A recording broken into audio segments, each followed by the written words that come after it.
Hello दोस्तों, आप सभी का बहुत बहुत स्वागत है, अभिनंदन है। 12th railway NTPC exam 2025।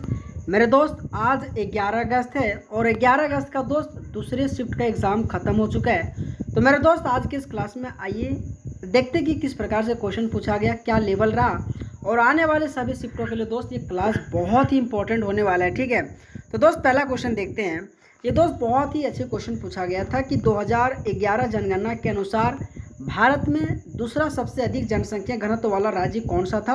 Most important है, आपके पश्चिम बंगाल इस क्वेश्चन का राइट आंसर आ जाएगा। ठीक है दोस्तों, मैं हमेशा आपको कहता हूँ कि 2011 जनगणना से संबंधित अगर मैं मैक्सिमम की बात करूँ ना, तो दोस्तों वहाँ पे बिहार इस क्वेश्चन का आंसर आ जाएगा। ठीक है, लेकिन दोस्तों अगर मैं कहूँ कि मिनिमम अगर पूछूँ ना, तो मिनिमम दोस्तों अरुणाचल प्रदेश आ जाएगा, जो बहुत इंपॉर्टेंट है। 17 व्यक्ति प्रति वर्ग किलोमीटर के साथ दोस्तों, है ना, तो कहीं ना कहीं याद रखिएगा। लेकिन अगर आपको अगर पूछे कि सबसे मैक्सिमम अगर दूसरा सबसे अधिक जनसंख्या वाला राज्य कौन सा था, तो वहाँ पे दोस्तों आपको पश्चिम बंगाल आंसर करना है ना। और ये क्वेश्चन दोस्तों आज के 11 अगस्त के दोस्त दूसरे शिफ्ट में पूछा गया था, है ना। अगर दोस्तों मैं अगला क्वेश्चन की बात करूं कि 1991 में एलपीजी नीति किसने पेश की थी, बहुत इंपॉर्टेंट ये क्वेश्चन है और ये भी दोस्तों क्वेश्चन बहुत इजी है। ठीक है, अगर दोस्तों मैं कहूं कि 1991 में एलपीजी नीति किसने पेश किया था, तो भारत के प्रधानमंत्री नरसिम्हा राव के द्वारा दोस्तों नेतृत्व में अपनाया गया था और डॉक्टर मनमोहन सिंह के नेतृत्व में दोस्तों पेश किया गया था। ठीक है, आप सबको याद रखने में पुनः कह रहा हूँ। ठीक है, पीवी नरसिम्हा राव के नेतृत्व में अपनाया गया था। ठीक है, लेकिन दोस्तों डॉक्टर मनमोहन सिंह के द्वारा इसे पेश किया गया था। ठीक है, याद रखिएगा, बहुत इंपॉर्टेंट है, यहाँ पे लोग अक्सर कंफ्यूजन हो जाता है। ठीक है, तो दोस्त मेरा काम है कि मैं वही क्वेश्चन कराता हूँ और वैसे ही क्वेश्चन दोस्तों मैं आपको लाता हूँ, ताकि अगर आपको वहाँ पे पीवी नरसिम्हा राव और मनमोहन सिंह अगर दोनों ऑप्शन दिए जाए तो गलत मत करनी है। ठीक है, आपको दोस्तों डॉक्टर मनमोहन सिंह आंसर करनी है। ठीक है, अगर दोस्तों मैं अगला क्वेश्चन की बात करूँ कि प्रार्थना सभा, अगर मैं कहूँ कि प्रार्थना सभा दोस्तों 1876 नहीं दोस्त, आपके एग्जाम में हमेशा क्वेश्चन पूछा था कि प्रार्थना समाज की स्थापना कब किया गया था, तो 1867 में। ठीक है, अगर दोस्तों मैं कहूँ किसने किया था, तो डॉक्टर आत्माराम पांडुरंग के द्वारा। अच्छा, अगर दोस्तों मैं पूछूं कहाँ पे की गई थी, तो बम्बई में किया गया था। और मैं हमेशा कहता हूँ समाज एवं उनके संस्थापक से संबंधित आप सबको दोस्तों याद रखनी, जैसे कि प्रार्थना समाज कब किया गया था, तो 1875 में। दोस्तों कहाँ पे किया गया था, तो दोस्तों प्रार्थना समाज दोस्तों आर्य समाज आपकी 1875 में दयानंद सरस्वती जी के द्वारा किया गया था। तो कहीं ना कहीं ये सभी पॉइंट याद रखिएगा दोस्तों, ये करेक्शन कर लीजिएगा। 1867 में प्रार्थना समाज की स्थापना किया गया था, जो दोस्तों आत्माराम पांडुरंग के द्वारा स्थापित किया गया था। और कहाँ किया गया था, तो बम्बई में किया गया था। तो ये सभी के सभी पॉइंट याद रखिएगा। ठीक है, अगला अगर मैं क्वेश्चन की बात करूं कि कृषि ऋण के लिए कौन सा बैंक सबसे अच्छा है, दोस्तों आप सबसे रिक्वेस्ट है, अगर आपने एग्ज़ाम देने गए थे तो किस तरीके से और भी क्या क्वेश्चन पूछा गया था, आपने कितना क्वेश्चन सही किया, दोस्तों आप सबसे रिक्वेस्ट है कमेंट बॉक्स में ज़रूर दीजिएगा, है ना, एक रिव्यू दीजिएगा, ताकि दोस्त मुझे भी एज एनालिसिस होगा कि हाँ वाकई में आपने इतना सही किया।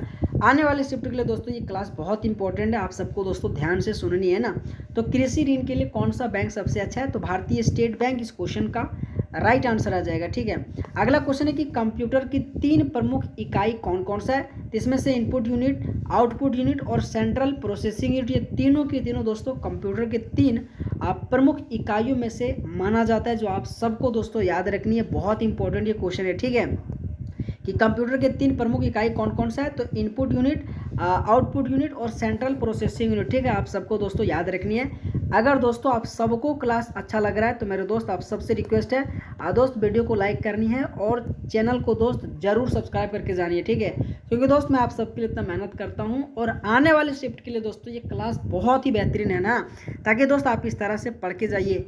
अगला क्वेश्चन है कि 2025 का बिम्स्टेक शिखर सम्मेलन कहाँ हुआ था, आप सबसे रिक्वेस्ट कर रहा हूँ दोस्त 7 से 8 क्वेश्चन करंट अफेयर से पूछा जा रहा है। ठीक है, और मैं कहता हूँ यार करंट अफेयर से अगर आप पढ़ के नहीं जा रहे हो तो वाकई में दोस्त 7 से 8 क्वेश्चन आप छोड़ के आओगे। ठीक है, लेकिन दोस्त मैं पुनः कह रहा हूँ याद रखिएगा। लेकिन आज के दोस्त दूसरे शिफ्ट में पूछा गया था, भारत द्वारा अहमदाबाद गुजरात में दोस्तों बिम्स्टेक शिखर सम्मेलन का आयोजित किया गया था, जो आप सबको दोस्तों याद रखनी, बहुत इंपॉर्टेंट क्वेश्चन है और आने वाले दोस्तों एग्जाम में ये क्वेश्चन पूछे जाने की अति संभावना है। ठीक है, एशियाई शीतकालीन खेल 2025 का आयोजन जो कि कहाँ पे हुआ था, तो चीन के हार्बिन, जो इस क्वेश्चन का राइट आंसर आ जाएगा। लेकिन दोस्तों मैं हमेशा कहता हूँ 2025 के साथ साथ 2022 तक आपको दोस्तों स्पोर्ट्स करंट अफेयर याद करके जानी है, क्योंकि दोस्तों जब आपका एग्जाम शुरू हुआ था संतोष ट्रॉफी 2022 का पूछ लिया था। तो वाकई में दोस्त आपको 2025 से लेकर 2022 तक ये जितने भी दोस्तों इंपॉर्टेंट जितने भी दोस्तों खेल हुआ था उनसे संबंधित करंट अफेयर आप सबको याद होनी है, क्योंकि दोस्त इंपॉर्टेंट है। ठीक है, तो एशियाई शीतकालीन खेल 2025 का अगर मैं आयोजन की बात करूँ तो चीन के हार्बिन इस क्वेश्चन का राइट आंसर आ जाएगा। ठीक है, अगला क्वेश्चन है कि पूर्व की ओर बहने वाली एक प्रमुख पर्वतीय नदी कौन सा है। ये भी दोस्त क्वेश्चन बहुत इंपॉर्टेंट है, तो स्वर्ण रेखा आ जाएगा। ठीक है, स्वर्ण रेखा इस क्वेश्चन का राइट आंसर आ जाएगा कि पूर्व की ओर बहने वाली एक प्रमुख पर्वतीय नदी कौन सा है, तो स्वर्ण रेखा इस क्वेश्चन का राइट आंसर आ जाएगा। अगला क्वेश्चन है कि सीमेंट में किस तत्व का उपयोग किया जाता है। दोस्तों सीमेंट में अगर पूछूं कौन से तत्व का उपयोग किया जाता है तो कैल्शियम ऑक्साइड आ जाएगा। ठीक है, कि सीमेंट में किस तत्व का उपयोग किया जाता है तो वहाँ पे कैल्शियम ऑक्साइड आपके ऑप्शन में दिया गया था।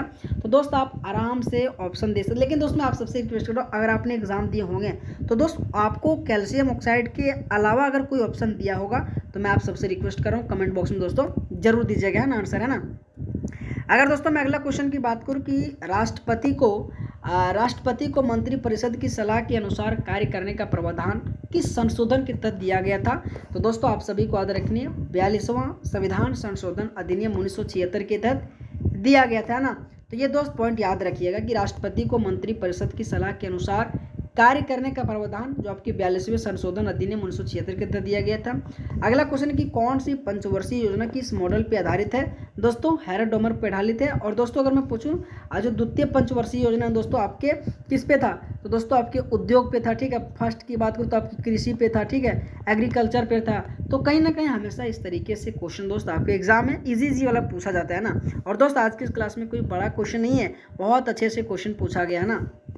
अगला क्वेश्चन है कि 106वां संविधान संशोधन कौन सा है। तो दोस्तों आप सबको याद रखनी है कि 106वां संविधान संशोधन जिसे नारी शक्ति वंदना अधिनियम के रूप में जाना जाता है 2023 में दोस्तों इसे पारित किया गया था। और इस अधिनियम लोकसभा और राज्य विधानसभाओं में महिलाओं को दोस्तों 33% सीट आरक्षित करता है, जिसमें से अनुसूचित जाति और अनुसूचित जनजाति के लिए आरक्षित सीटों भी शामिल किया गया। ठीक है, तो ये दोस्तों पुनः आपके एग्जाम में संशोधन से अधिकतर क्वेश्चन पूछा जा रहा है, तो दोस्तों आप सबको याद रखनी है। अगला क्वेश्चन 2025 में जगदीप धनखड़ द्वारा विमोचित पुस्तक न्यू वर्ल्ड 21वीं सदी का वैश्विक क्रम और भारत के लेखक कौन है। तो राम माधव इस क्वेश्चन का राइट आंसर आ जाएगा। ठीक है, तो दोस्तों आप सबको क्लास कैसा लगा। अगर दोस्तों आप सभी को क्लास अच्छा लगा हो तो आप सबसे रिक्वेस्ट है वीडियो को दोस्त लाइक जरूर करनी है और चैनल को दोस्त जरूर सब्सक्राइब करके जानिए। ठीक है, क्योंकि दोस्त ये जो क्लास है ना आपकी एग्जाम के लिए और आने वाले शिफ्टों के लिए दोस्त बहुत बेहतरीन है। तो दोस्त आप सबको कैसा लगा एक रिव्यू जरूर दीजिएगा। ठीक है, तो ऑल द बेस्ट, आप सबका तहे दिल से स्वागत है, अभिनंदन है। ठीक है।